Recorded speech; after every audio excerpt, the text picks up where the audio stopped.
Hey, I'm Alex. Oh, are we doing this? And I'm Philip. Technical difficulties. So we're over here swinging it.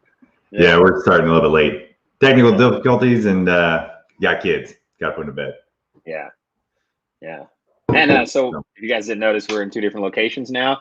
So we're over here trying the software so we can, do this for you guys and still be on separate sides of the West Coast. He's at the bottom now in the desert. He left me. I did. I left him. Went down to Arizona.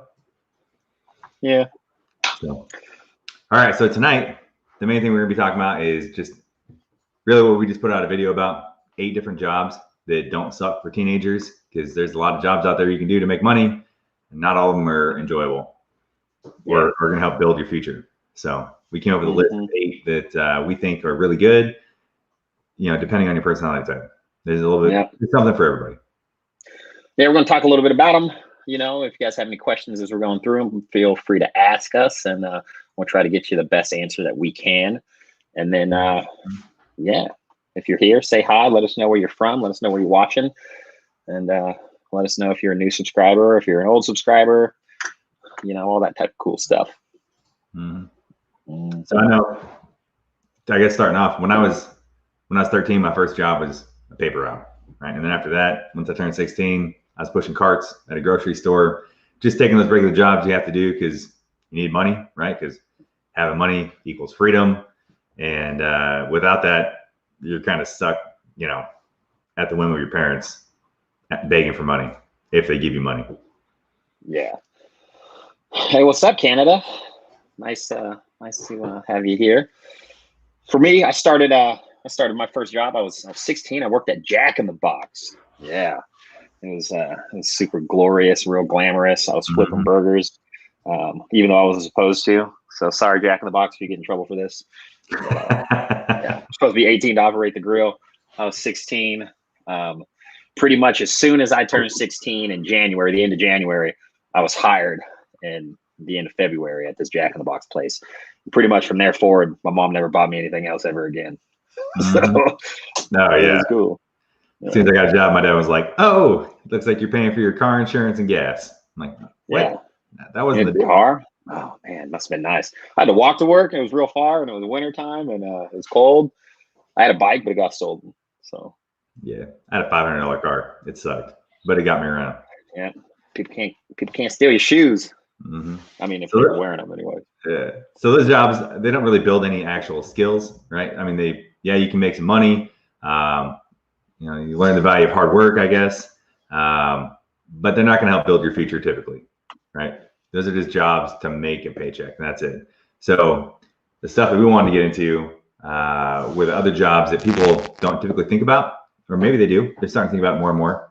We're not going to talk about mowing yards and babysitting and dog walking or working at restaurants, right? Because that's what everybody does. So we want to take some. Oh, hey, Canada had a paper route as well.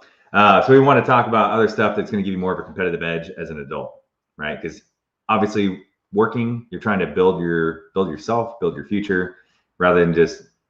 I mean, nobody wants to waste their time at a job that sucks. Let's be honest. This is true. Mm-hmm. So there's a lot of different jobs out there. I mean, it really depends on what you want to do, what you like to do. Some of the stuff that I think would be a lot better than just a regular job working at, a grocery store would be like for me, because I like sports, working as a youth sports referee or like a coach. If you know how to swim, being a lifeguard or like a swim instructor, stuff like that you go to work and you're actually going to have fun doing it versus being miserable, stocking shelves or whatever it is. And I'll tell you what, any of those are better than working at like a call center or being a telemarketer, in my opinion. I would hate that.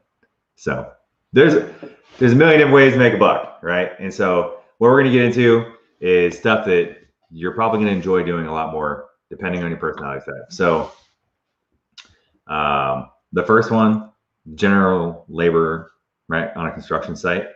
If you like working with your hands and you're interested in the trades, then that's a great way that you can start off. And on average, you're gonna make like 15 to 18 bucks an hour, which that's not bad money.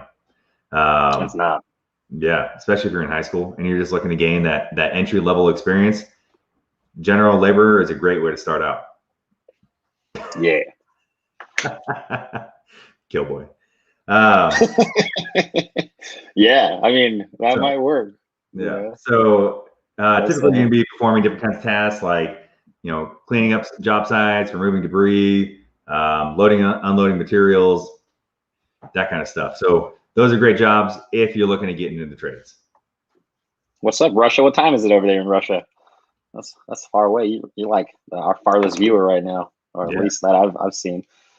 Next one that you could do, if you're creative, you have any sort of like artistic side of you at all, you can sell stuff. Yeah, artsy. That's the word I was looking for. Etsy is a great place that you can go to. Go on the interwebs, post your stuff on there, post it on the Facebook Marketplace, the Instagram, all that type of stuff. Sell your stuff if you're creative. Make stickers, make T-shirts, what have you, little bedazzled things, all that type of stuff.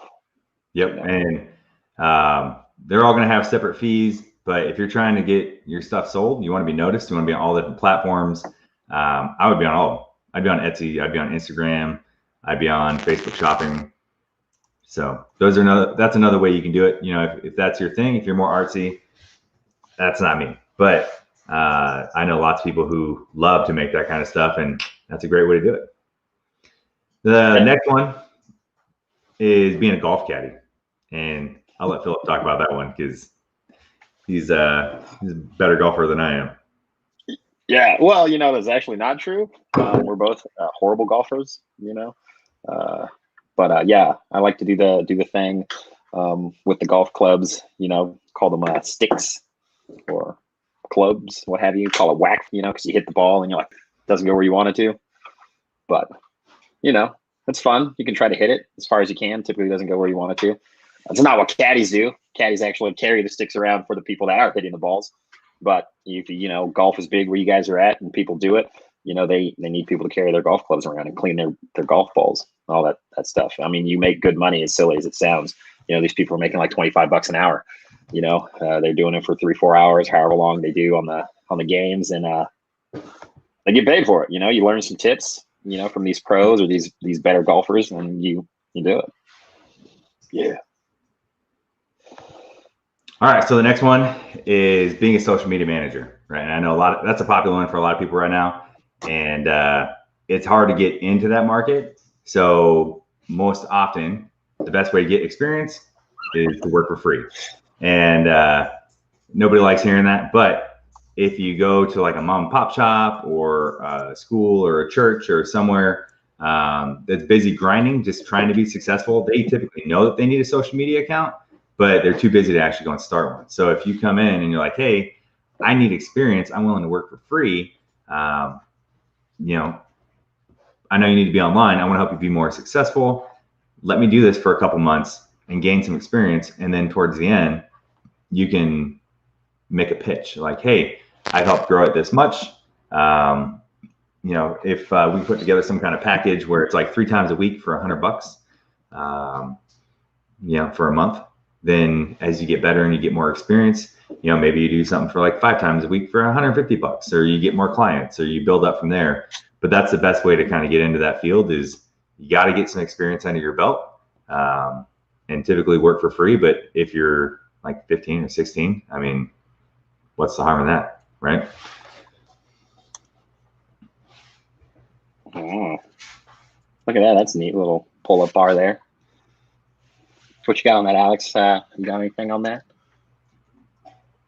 I don't know too much about Uber Eats as far as how much they make. I know regular Uber drivers can make a decent living off that, depending on how much they drive. But Uber Eats, that's a great question. I don't know the answer to that one. My cousin does it. In his spare time, he does some Uber Eats, and he makes good enough money off of it for his lifestyle that he's living. He's 18, 19 years old, and he just uses it for spending money and to help him save up for his next little, small goal, which is something that people can use it for if you don't have a lot of expenses. I mean, Yeah. Is he trying to buy your car? Yeah. Yeah. Good old Gary. All right. So next one is tutoring. So that one pays pretty well. That's on average about $20 an hour starting out. You have to be smart. You got patience. You like to work with kids. Might be a good job for you. Like I said, on average, it's like $20 an hour, but it definitely can go way up from there. Some of them, I think we read, they make like $50-$60 an hour if you're really good. So yeah, I mean, it kind of depends, really. I mean, on how you wanted to do it. You can do it through companies. You know, there's companies that hire tutors, and then they pretty much find the tutoree for you, and then you go and teach that person. Sometimes you can do it in your own high school or your own college. You can make a little flyer with little pull tabs on it, and then you can put your name and number, and you say, hey, this is how much I charge, $20 an hour. You know, and I can teach you this, that, and the other thing. Or you can use it to get prepared for like an SAT or some big exam that you have coming up, something like that. But it's a good way for people to make money on their own, you know, timeline, just because it's got a lot of flexibility into it for them and their schedules. Power engineering, college next year. That sounds cool. You know any power engineers? I don't know any power engineers. Not any power engineers. I mean, I would say probably 80% of my friends would either be in the military or there's some kind of trade field. But I don't know any power engineers.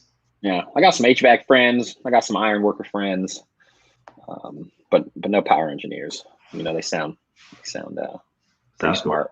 Cool. Yeah. Next up, you can talk about this one. Fiverr. So next one, yep, Fiverr or UpWork. So you can start selling stuff as early as age 13. These are just basically websites people go to that if they have a problem, they look for somebody, they go on there and they can hire them and they have some kind of solution, right? So if you need like some kind of logo or YouTube thumbnail or graphic or some kind of design, people will make those. You'll say what you need and then you put it out there and then people make bids on it. And you can make a profile and basically say what you're good at. It does take some work to get it off the ground. Typically you have to start out low, you know, like maybe like $5 for a project or something. And then as you get better and better and you get more reviews on your work, then you can start to charge a little more money. Fiverr is like, well, Fiverr comes from, I think originally things were like $5, right? That's usually the lower end one, right? Where you can get a lot of that experience. And then as you get better, you go to UpWork. But I mean, if I was doing that kind of stuff and I had that kind of talent, I would be on both for sure.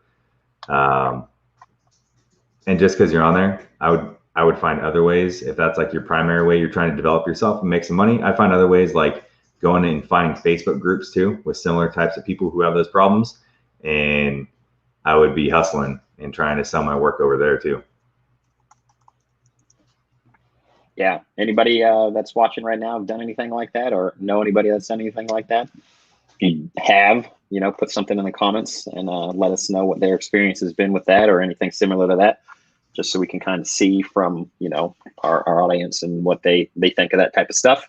Mm-hmm. Next up that we have is there's going to be those people, home cooked meals. You know, you probably see it on the TV commercials or on the Instagram, social medias, the Freshly or the HelloFresh, where they're doing the home cooked meals and they're sending them out to people. You can do something obviously a lot more small scale in your own area.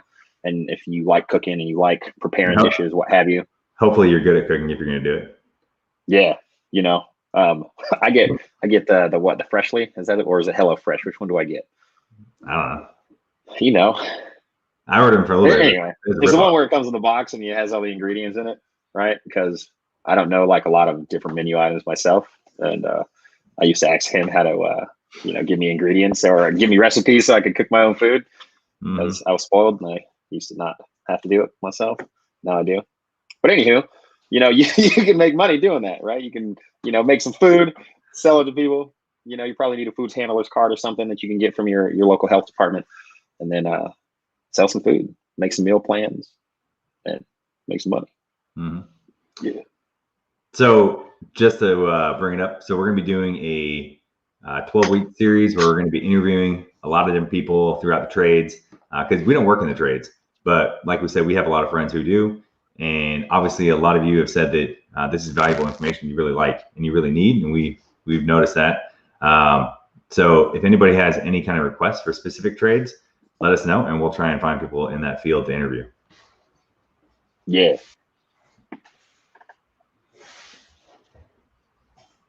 Oh, nice.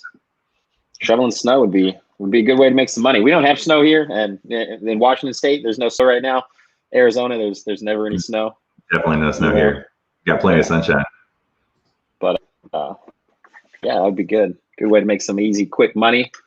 Yeah. You know, last up, or 30 minutes. For our last topic here, we got join the military, the National Guard.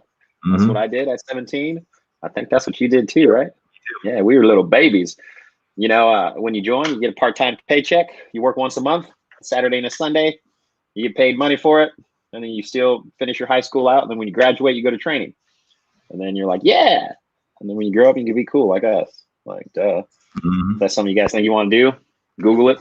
You know, Google the National Guard where you guys live. Check it out. See if it's something that you guys want to do. I mean, I don't know how it works in Canada or Russia. But, yeah. I know they got militaries. Yeah. Yeah. So, yeah, I mean, and for us, you know, it's a great way to have benefits, you know, whether it's going to be paying for college or paying for trade school or health benefits, because here in America, those are pretty important and most jobs don't come with them. So unlike the other ones are all more of the entrepreneur type of mindset where you have to create those opportunities on your own. In the National Guard, obviously you're working for the government and there's a lot of benefits that go along with that. And we went with the National Guard because it's just part-time and you can still go do all those other things in the meantime, but you know, still be investing in yourself with additional education, whether that's through a college or a trade school or whatever it is that you want to do, right? And you get to shoot stuff and, you know, blow stuff up and climb over walls and do all the fun stuff that we do. Yeah. To answer your question there, Happy Gamer, back in 2007 or 2008, I got to do a tank gunnery with the Canadian Army. And that was pretty cool. You know, they shot their tanks and we shot ours, and then they shot our tanks and we shot their tanks, and there was a little competition to see which you know, tanks shot better, more accurately, which was ours, of course. But you know, it was still cool to be able to see, you know, a foreign tank and kind of experience another military like that. It was pretty neat opportunity. I do know a crane operator, and I do know a couple welders. Yeah, I know a couple welders as well. Yeah, no crane operators. My neighbor, before I moved down here to Arizona, a good buddy of mine, he's a welder, and actually I'm going to be interviewing him as part of that 12-week trade series. And that dude is an amazing welder and has done some incredible things. And he didn't even graduate from high school, and he makes fantastic money. But yeah, he works. Speaking of high school, he works his butt off. I mean, my best advice for somebody after high school is just have a plan. I mean, even before high school's over, just figure out what you want to do next. If you're going to go to college, make sure you know what you're going to go to college for. You know, a lot of people like to take that gap year and figure out what they want to do. You know, you should figure that out your senior year. You know, while you have that senioritis and you don't want to do anything high schooly, you should figure out what you're going to do after high school. I mean, if you're going to take a gap year, that's fine. Just make sure you have a plan for that gap year. Be like, okay, I'm going to take this gap year. I'm going to go travel. I'm going to go do something. And then you have a follow-on plan after that for, you know, you, because you graduate high school at 18. Before you know it, you'll be 21 and you'll be like, oh shit, 3 years wasted. Crap, excuse me. Languages. Yeah, and that gap year that people end up taking, you probably end up working at, like, for most people, Taco Bell or some fast food place, just kind of trying to figure out what you want to do with your life. And then for most people, they look back and that was a year wasted, right? So if you have a plan, then, you know, you're just going to go from high school right on to the next stage of your life, rather than just kind of getting lost in the sauce for a year, screwing off and whatever. So, I mean, depending on what you want to do, how successful you want to be. I mean, that's a year is a lot of time that you don't get back. But yeah. And I mean, so if you don't know what you're going to do, like if you're like, oh, well, I don't know if I want to take a gap year, or I don't know if I want to go to college, or I don't know if I want to be in a trade job or join the military, what have you. you need to start looking. You need to start checking that stuff out. See if you could do job shadows. Find things that you might be interested in, and go walk into that classroom, or go, call some people at that construction site, or watch YouTube videos. Absolutely. All that stuff.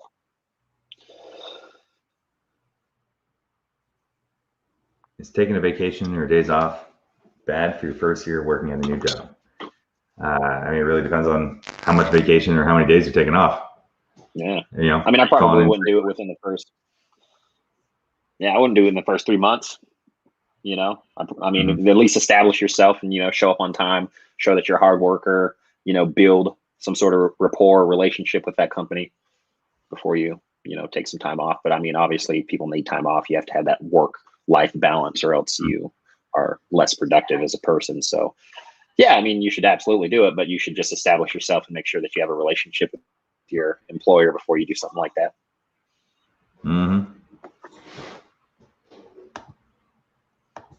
All right. Well, there's some good questions. Yeah, just as a quick, we're going to be doing this. Oh, sorry.